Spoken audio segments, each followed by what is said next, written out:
All right, Mr. Bottom. I've been looking through my notes about your claims and I've been trying to think of good reasons to believe what you're telling me. But in order for us to keep on keeping on first, I have to tell you that you have an overpowering odor of garlic cloves and vinegar on you. You know, you're funkifying the whole studio. You smell like a farm animal. It's almost like you're trying to get rid of the Kavorka. Look, I'm a professional, so I realize that we've got to make the best of a bad situation.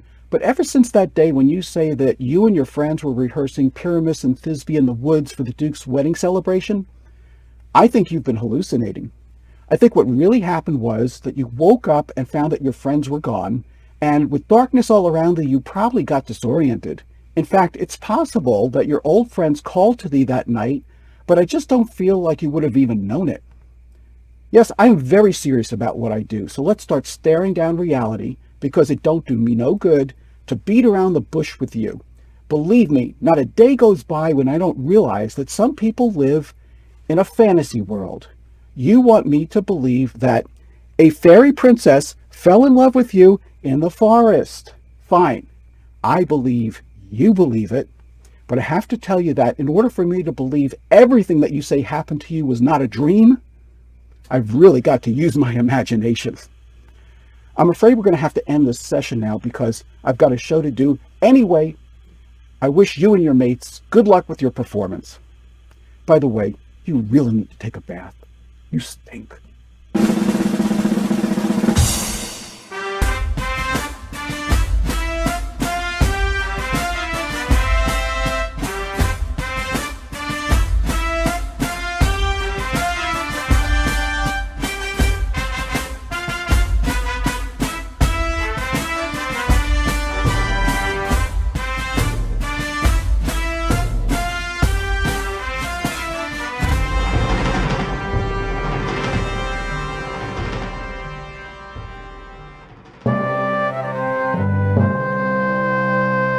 In the 1939 film The Wizard of Oz, you'll remember that at the end of the movie, Dorothy wakes up from an incredible adventure and believes that it was all just a dream. At the end of A Midsummer Night's Dream, 4 young lovers wake up also believing that the incredible adventure they've just experienced was a dream.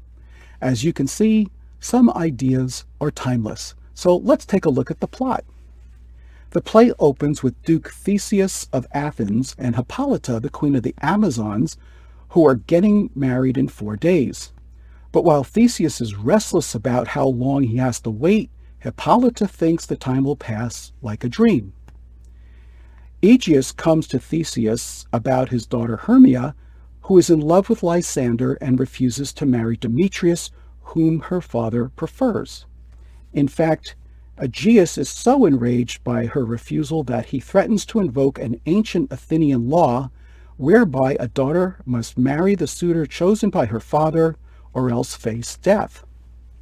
Out of compassion, Theseus offers Hermia another choice, lifelong chastity as a nun worshipping the goddess Diana. However, Hermia and Lysander plan to elope by escaping into the Athenian forest. From there, they will go to Lysander's aunt's house, who thinks of him as her heir. Hermia shares her plans with Helena, her best friend, who longs to be with Demetrius, who broke up with Helena in order to be with Hermia. Desperate to regain Demetrius's love, Helena tells Demetrius about the lovers, and he follows them into the woods in hopes of finding Hermia, while Helena trails behind him like a spaniel. Next, we meet the rude mechanicals, who are working-class tradesmen and amateur actors by the names of Peter Quince, Nick Bottom, Francis Flute, Robin Starveling, Tom Snout, and Snug the Joiner. They want to perform a play for the wedding of the Duke and the Queen entitled The Most Lamentable Comedy and Most Cruel Death of Pyramus and Thisbe. Peter Quince bestows the parts on the other players. Nick Bottom, who is a ham, is supposed to play the main role of Pyramus, but also wants to play Thisbe and the lion at the same time. Finally, Quince tells Bottom that he can only play the role of Pyramus. And even though they're terrible actors, they fear that their portrayals will be so lifelike that they may frighten the audience. Peter Quince ends the meeting telling the actors that they'll rehearse in the forest. In a parallel plotline, Oberon, king of the fairies, and Titania, his queen, have come to the forest outside of Athens to attend Theseus and Hippolyta's wedding. Oberon and Titania are on bad terms because Titania refuses to give up her Indian changeling boy to Oberon to become his henchman, since the child's late mother was one of Titania's worshippers. But Oberon decides to punish Titania and calls upon Robin Goodfellow, or Puck, his shrewd and knavish sprite, to help him make a magical love potion. When the concoction is applied to the eyelids of a sleeping person, that person will fall in love with the first thing they encounter when he or she wakes. Oberon sends Puck to retrieve the needed flower in hopes that Titania will fall in love with some forest animal so that he can shame her into giving up the little Indian boy. Meanwhile, Helena and Demetrius enter the forest, and she continuously makes advances towards Demetrius, saying that she will love him more than Hermia, but he just rebukes her with his cruel insults. Oberon oversees Demetrius' scorn and tells Puck to spread some of the magical juice from the flower on the eyelids of the young Athenian man. When Titania goes to sleep, attended by her fairies, Oberon sneaks up and puts the love potion in her eyes. Soon, Lysander and Hermia enter. They're lost and exhausted from the journey. Hermia rejects Lysander's immodest advances to sleep together, and the two of them lie down in separate areas. Puck enters, but mistakes Lysander for Demetrius, not having seen either before, and gives Lysander the sleeping potion. Just then, Helena enters, and seeing the sleeping Lysander, disturbs him to determine whether he is dead or just asleep. As he wakes, he immediately falls in love with Helena. Helena thinks Lysander is mocking her and runs away. When Hermia awakes, she sees that Lysander is gone and goes into the woods to find him. Meanwhile, Peter Quince and the other amateur actors prepare to rehearse their play in the woods, not far from Titania's abode. Puck spies Bottom, who, taking his name to be another word for a jackass, transforms his head into that of a donkey. When Bottom returns for his next line, the other workmen are terrified and run away. Bottom is confused, and as he waits for his friends to return, he starts singing to himself. Titania, having been given the love potion, is awakened by Bottom's singing and immediately falls in love with him. While she and her fairies lavish attention on Bottom, Oberon takes her changeling boy away. Next, Oberon sees that Demetrius is still following Hermia. The fairy king condemns Puck for his mistake and sends him to get Helena while he administers the love potion to Demetrius while he sleeps. When he awakes, he sees Helena arguing with Lysander and instantly falls in love with her. And even though the two men are now both in love with her, Helena is convinced that they're just mocking her. Meanwhile, Hermia finds Lysander and asks him why he left her. But Lysander says that he never loved Hermia and only loves Helena. Soon, the women get into a catfight, and Helena chides Hermia for joining the men's confederacy. Hermia accuses Helena of stealing her true love's heart and blames her for the supposed mockery. Oberon tells Puck that they must resolve this conflict before morning so that none of them will have any memory of what has happened. As Puck distracts Lysander and Demetrius from fighting over Helena and leads them apart, eventually all four of them fall asleep. Puck administers the love potion to Lysander again and returns his love back to Hermia. Puck then casts another spell over the four Athenian lovers so that when they awaken, they'll think that whatever just happened to them was a dream. Having achieved his goal, Oberon releases Titania from his spell and has Puck remove the donkey's head from Bottom, and the fairies disappear. Theseus and Hippolyta arrive on the scene during an early morning hunt and stumble across the lovers still sleeping in the glade. As they wake, Demetrius says that he no longer loves Hermia and only loves Helena. Thus, Theseus overrules Aegeus' demands and makes arrangements for all of them to have a group wedding. The lovers cannot recall what happened to them and decide that the night's events must have been a dream. Meanwhile, Bottom awakes and he too decides that he must have experienced a dream. Back in Athens, Peter Quince and his actors worry that Bottom has gone missing, but just then, Bottom returns and the actors get ready to put on Pyramus and Thisbe. In the final scene of the play, Theseus, Hippolyta, and the lovers watch the 6 workmen perform their play at their wedding reception. The mechanicals are so bad at playing their roles that the guests laugh as if they were watching a comedy, and everyone retires to bed. Afterward, Oberon, Titania, Puck, and the other fairies bless the Duke's house and its occupants with good fortune, prosperity, and fertility. At the very end, Puck provides an epilogue suggesting to the audience that what they have just experienced might just be a dream. When we return, we'll look at some of the remarkable characters in A Midsummer Night's Dream. All right, let's take a look at some of the characters in A Midsummer Night's Dream. Theseus is the Duke of Athens, and he's just about to be married in 4 more days to Hippolyta, the queen of the Amazons, whom Theseus conquered in battle. Aegeus is a cranky old man who comes to Theseus complaining that his daughter Hermia will not marry his pick of Demetrius because she loves Lysander. Now, there are 2 problems with this situation. The first is that both men are virtually the same in status, wealth, and possessions. The only chief difference is that Helena loves Lysander, so there's no legitimate reason for Aegeus to prefer Demetrius over Lysander. Plus, they all know that Demetrius used to woo Hermia's childhood friend Helena, but spurned her to follow Hermia, so he's already starting off looking like an inconstant lover. The second problem is that there is an ancient privilege of Athens that says, since Hermia is Aegeus' daughter, he may have her put to death if she refuses to marry his choice of son-in-law. We also have another couple, Oberon and Titania, who are the fairy king and queen, but are currently on the outs with one another because Oberon wants Titania to give him her Indian boy to be his henchman, which she refuses to do.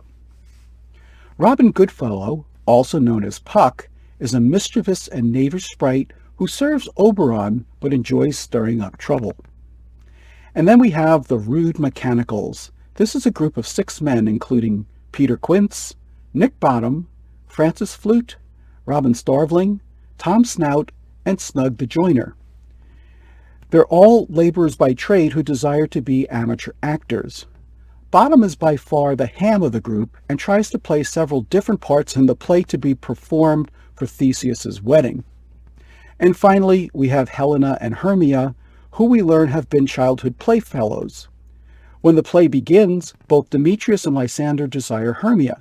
However, Helena is totally infatuated with Demetrius, even though he spurns her affections.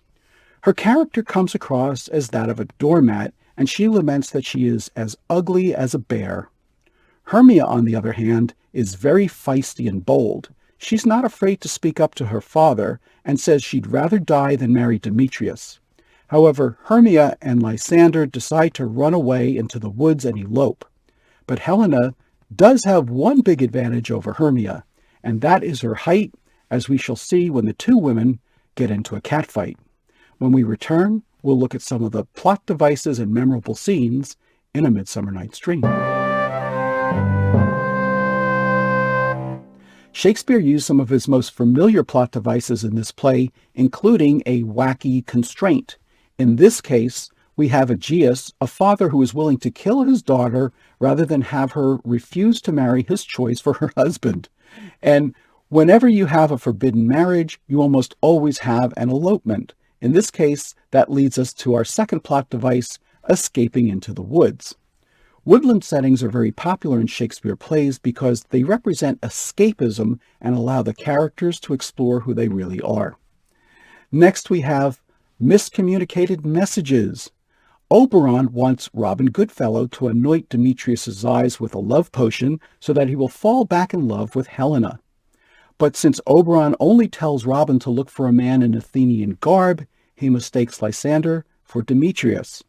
Now we have 2 men who love Helena, hate Hermia, and Puck is having himself a good old time about it. There's also the play within a play. In this case, it's called The Most Lamentable Comedy and Most Cruel Death of Pyramus and Thisbe, which is described as a tedious brief scene of very tragic mirth. The title is so ridiculous that it intrigues Theseus to select it as entertainment at his wedding feast. This provides the audience with much humor, provided by the mechanical's pitiful acting, and Bottom, who thinks he has to continuously explain the play to the nobles so that they will understand it, and that the actor playing the lion is not an actual lion. He also mispronounces several words, confusing odious with odorous and deflowered with devoured. If you watch the 1981 BBC Shakespeare version of this play, one of the most memorable scenes is Act 2, Scene 1, when Helen Mirren, who plays Titania, enters carrying the Indian child on whom she dotes. There's an expression of love on her face that is absolutely priceless. It's also where she explains to Oberon why she is caring for this child and will not part with him. In Act 3, Scene 1, Puck decides to have some fun and not only give Bottom the head of an ass, but also have Titania fall in love with him.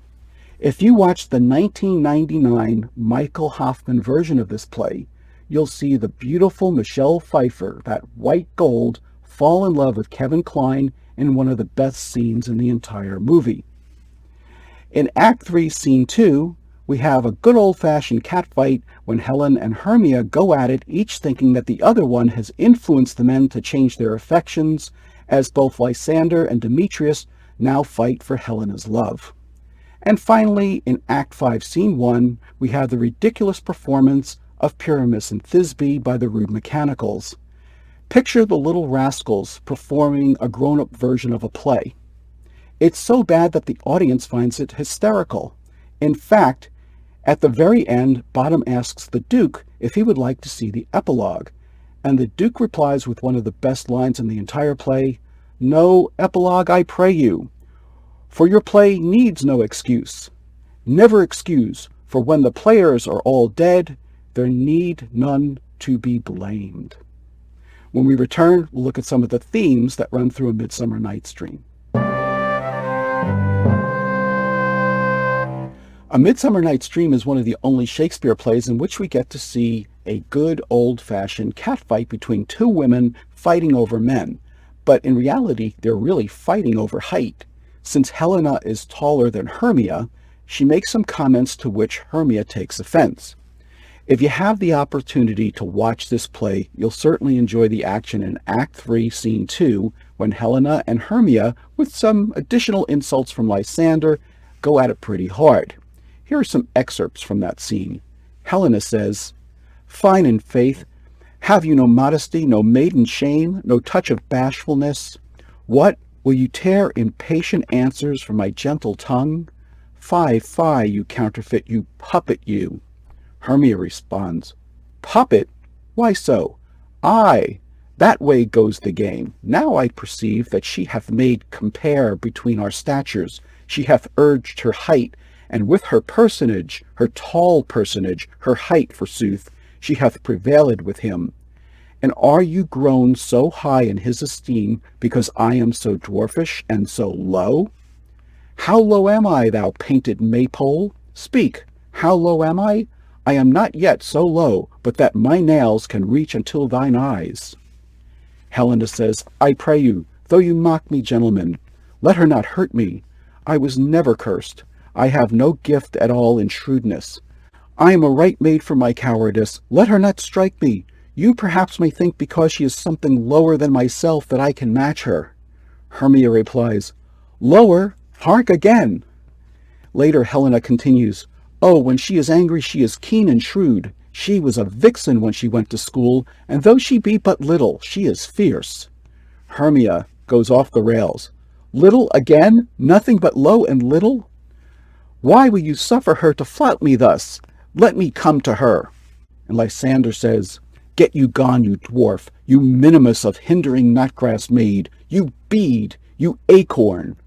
Finally, Helena says, "I will not trust you. I no longer stay in your cursed company. Your hands than mine are quicker for a fray. My legs are longer, though, to run away." I'm not saying that men don't engage in stupid disagreements, but ladies, fighting over the difference in height, All I can say is, vanity, thy name is woman. Unfortunately, what the women fail to understand is that when it comes to beauty and attraction, men care very little about a woman's height. Tall women can be confident, assertive, magnetic, respected, and statuesque, while shorter women can be delicate, genteel, petite, precious, and dainty. But then again, the men have their own issues to contend with. While Demetrius is obviously inconstant after having switched his affections from Helena to Hermia without any legitimate explanation, Lysander is also lacking in certain qualities. When left alone in the woods with Hermia, he quickly makes sexual advances towards her, taking advantage under cover of night. Fortunately, Hermia is more disciplined and sensible and sends him packing to sleep further away on the ground. One only need to listen to Ophelia's bawdy songs in Hamlet to know that men that sleep with women before they're married rarely ever wind up with a wedding ring on their finger. There seems to be a battle of the sexes going on in this play. Even though Theseus and Hippolyta are about to get married, there appears to be a bit of uneasiness and tension between the two of them. Part of this may be because Theseus says that he won her with his sword. That implies that the relationship may not have been a mutual decision, at least not at first.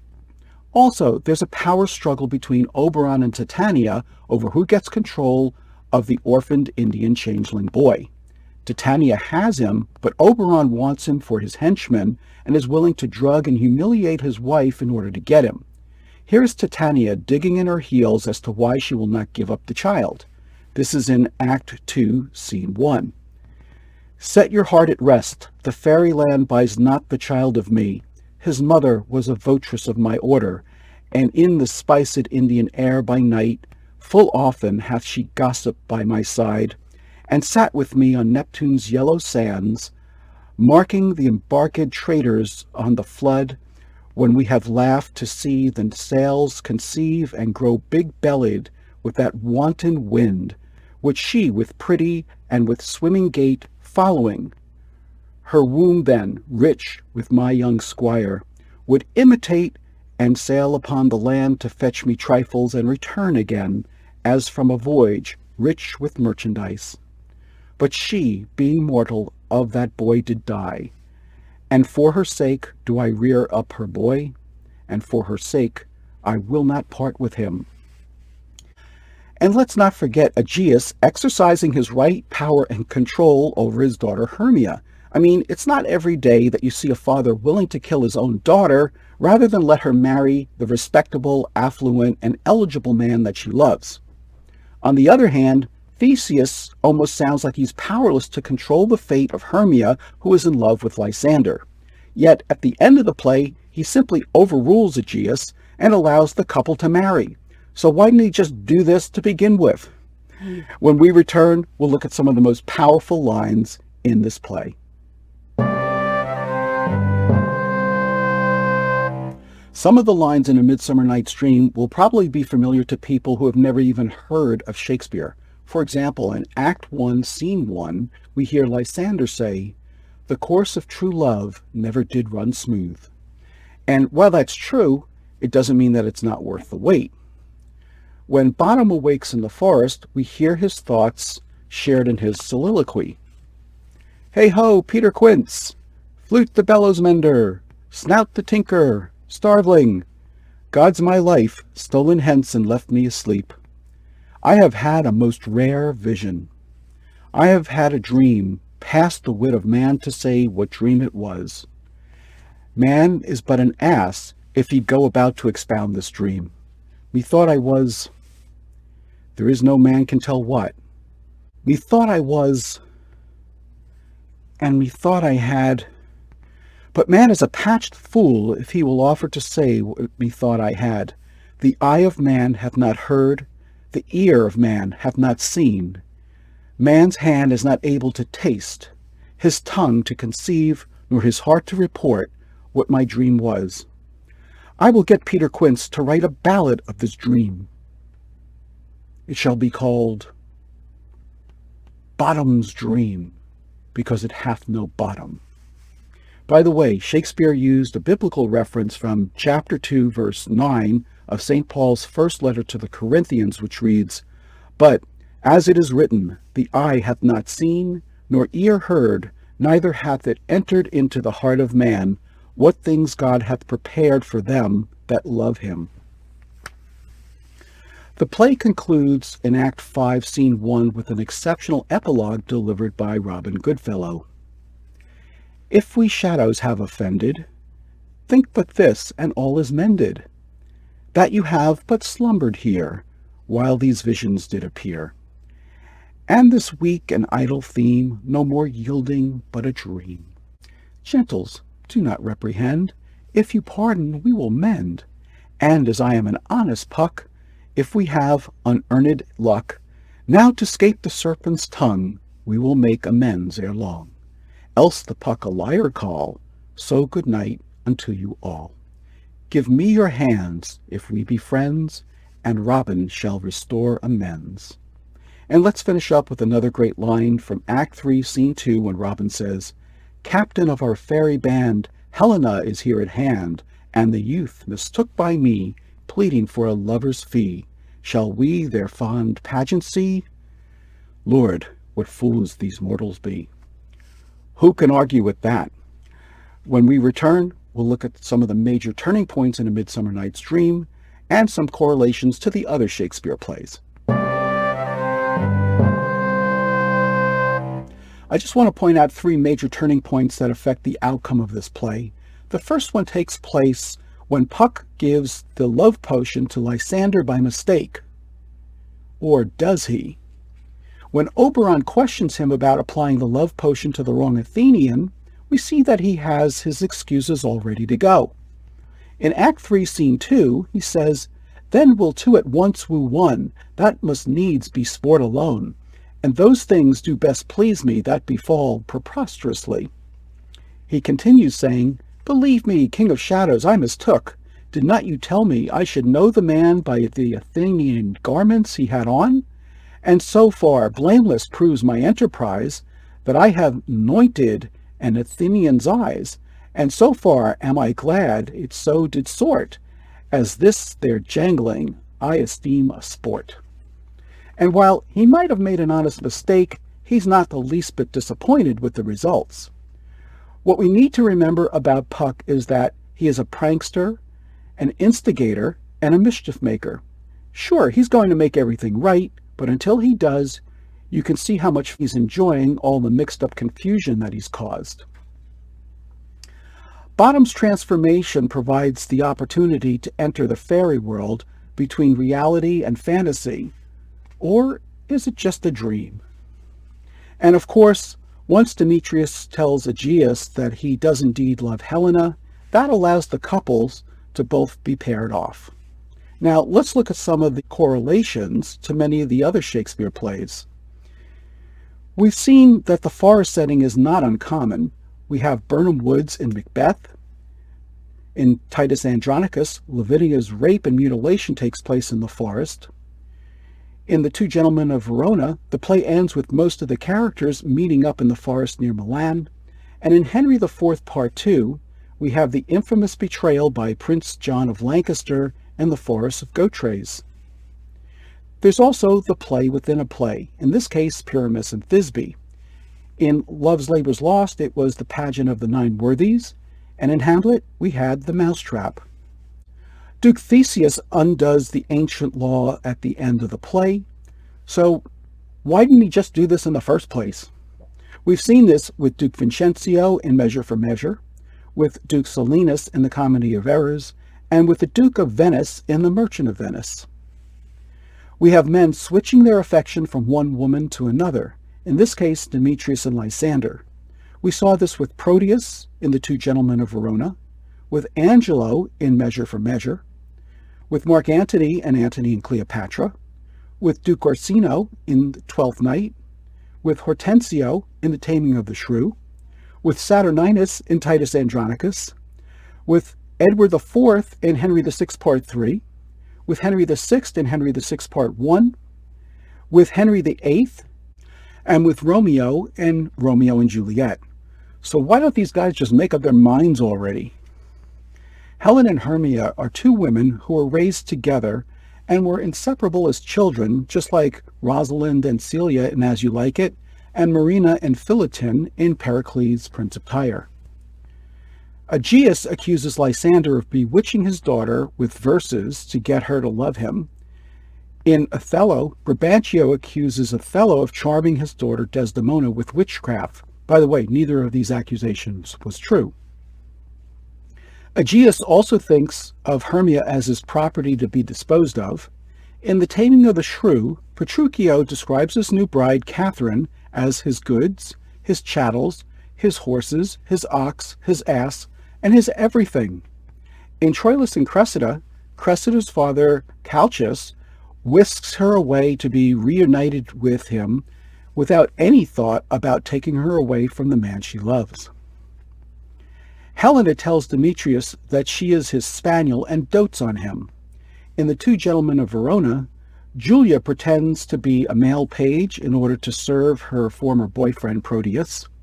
Viola pretends to be a male page in order to serve her master Duke Orsino in Twelfth Night, and Helen is a humble servant to Bertram on whom she quietly dotes in All's Well That Ends Well. All of these women could do with a good dose of healthy self-esteem, in my opinion. Shakespeare alters his settings of court, country, and court, or civilization, wilderness, and civilization in this play, but he also did that in As You Like It, The Winter's Tale, and Cymbeline. Oberon marries Hippolyta, the conquered queen of the Amazons. In Titus Andronicus, Saturninus marries Tamara, the conquered queen of the Goths. Lysander and Hermia try to run away and elope. Romeo and Juliet, who are already married, also try to run away together. Florizel and Perdita try to elope in The Winter's Tale. Valentine and Silvius try to elope in The Two Gentlemen of Verona. And Othello and Desdemona successfully elope in Othello, as do Master Fenton and Anne Page in The Merry Wives of Windsor. You can definitely add Demetrius to the bad boyfriends turned husbands club, along with Bertram in All's Well That Ends Well, Proteus in The Two Gentlemen of Verona, Angelo and Lucio in Measure for Measure, and Don Armado in Love's Labour's Lost. Puck is a very active servant sprite who gets very involved in the action, as did Ariel in The Tempest. Demetrius threatens Helena with potential rape in the woods, as does Proteus with Sylvia in The Two Gentlemen of Verona. And of course, Chiron and Demetrius actually do rape Lavinia in the woods in Titus Andronicus. By the way, in Act 2, Scene 1, Oberon says that Theseus raped Periguna after conquering her. And finally, Hermia withstands Lysander's sexual advances in the woods to preserve her chastity until they can wed. This was wisely done, since we've seen the consequences of what happens to other characters in different plays who enter into sexual relationships without the benefit of marriage, like Mark Antony in Antony and Cleopatra, Troilus and Cressida, and Juliet and Claudio in Measure for Measure. Conversely, couples like Marina and Lysimachus in Pericles, Prince of Tyre, Hero and Claudio in Much Ado About Nothing, and Miranda and Ferdinand in The Tempest have their unions blessed because they practiced abstinence and waited to consummate their marriages. When we return, we'll look at some interesting facts about A Midsummer Night's Dream. In preparing to do this episode, I did some research and I came across some interesting facts. A Midsummer Night's Dream was written in 1595 or early 1596. The title refers to the English folk concept of midsummer madness, when some people, especially young lovers, go a little crazy. And though it's not a translation or adaptation of an earlier work, it's believed that Ovid's Metamorphosis and Chaucer's The Knight's Tale served as inspirations for the play.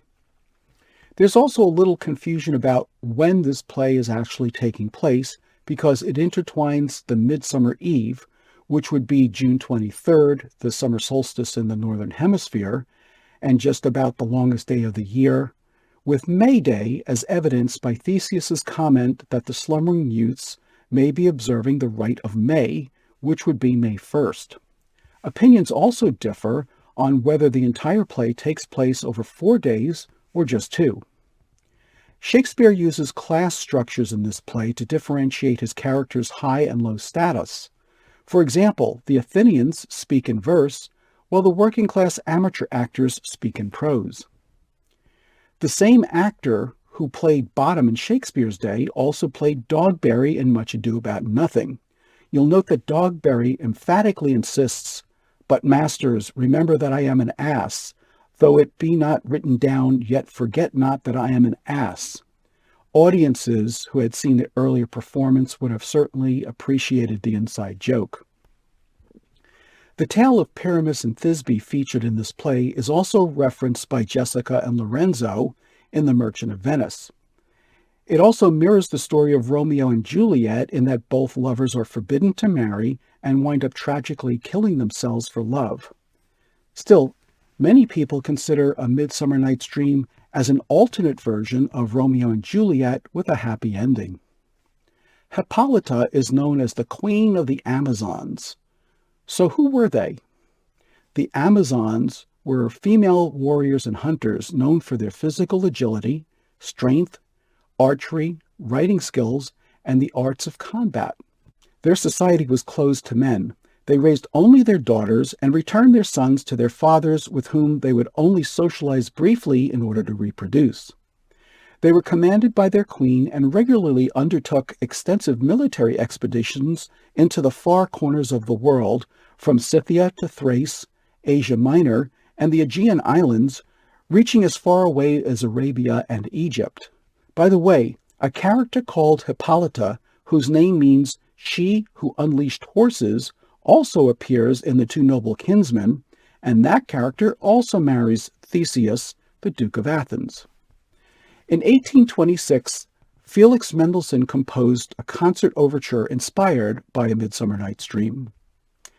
In the 1935 Max Reinhardt filming of A Midsummer Night's Dream, Jimmy Cagney played Bottom, Olivia de Havilland played Hermia, and 15-year-old Mickey Rooney played Puck. In 1964, a musical adaptation of A Midsummer Night's Dream debuted on Broadway called Babes in the Wood. And finally, don't miss the spectacular music in the 1999 Michael Hoffman version of A Midsummer Night's Dream, which features the very recognizable Brindisi, also known as the drinking song, from Giuseppe Verdi's opera La Traviata throughout the entire film, and also includes the very familiar Wedding March by Felix Mendelssohn. You will absolutely love this music. When we return, we'll look at some of the magnificent actors who appear in the 1981 BBC Shakespeare version of A Midsummer Night's Dream.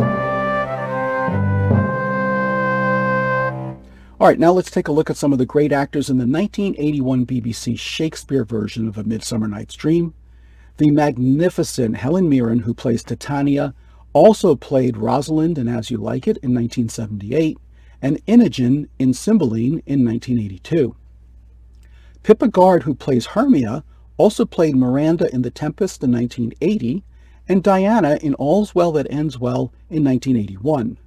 Notably, in all three plays, the actress was charged with guarding her virginity, modesty, and honor against the advances of unwanted aggressors.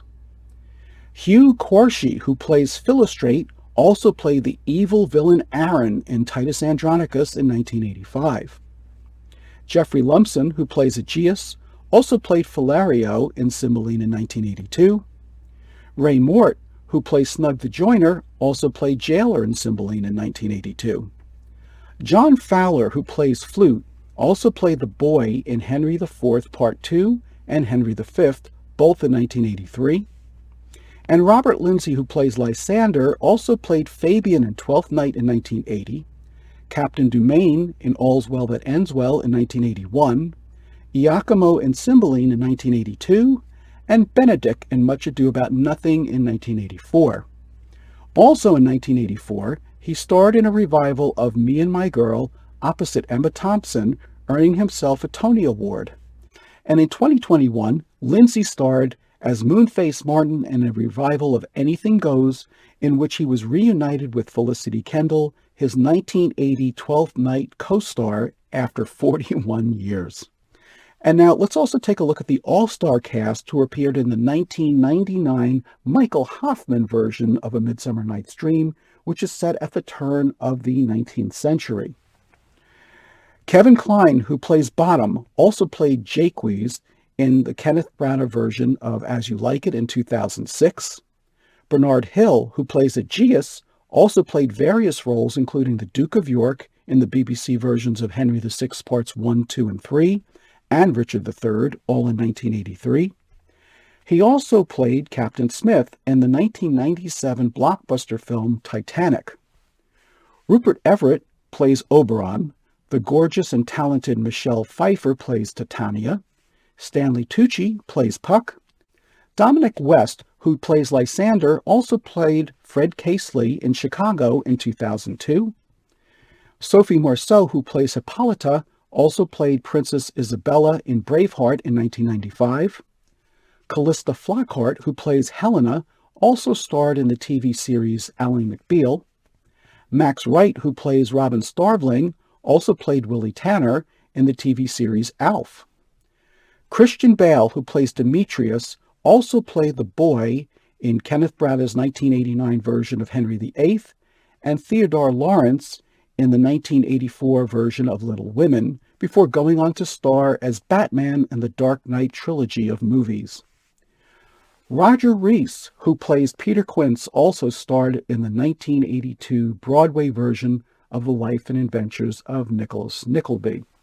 And finally, David Murata, who plays a pantomime dwarf, also played the baby in The Passion of the Christ in 2004.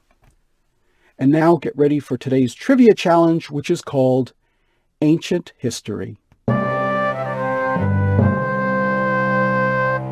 All right, now it's time for today's trivia challenge, which is called Ancient History. Shakespeare often wrote about ancients, which is another word for ensigns. Name the play in which these ancients appear and to whom they directly reported. Number 1, Helicanus. Number 2, Pistol. And number 3, Iago. When we get back, I'll have the answers for you, and we'll finish up with some relevant lessons from A Midsummer Night's Dream. Okay, now let's see how you did on today's trivia challenge called Ancient History. As I said, Shakespeare often used the word ancients as another word for ensigns. You were to name the plays in which these ancients appear and to whom they directly reported. Number 1, Helicanus. He reported to Pericles in Pericles, Prince of Tyre. Number 2, Pistol. He reported to Sir John Falstaff in Henry IV, Part 2. And number 3, Iago. He reported to Othello in Othello, the Moor of Venice. Now let's finish up with some relevant lessons from A Midsummer Night's Dream. First, whatever you are is a selling point. You just need to learn how to improvise and innovate like the Rude Mechanicals did. The women could have also benefited from this advice as well. If you're a small business, that means that you're local and personable. If your business is new, that means that you're fresh and open-minded and hungry.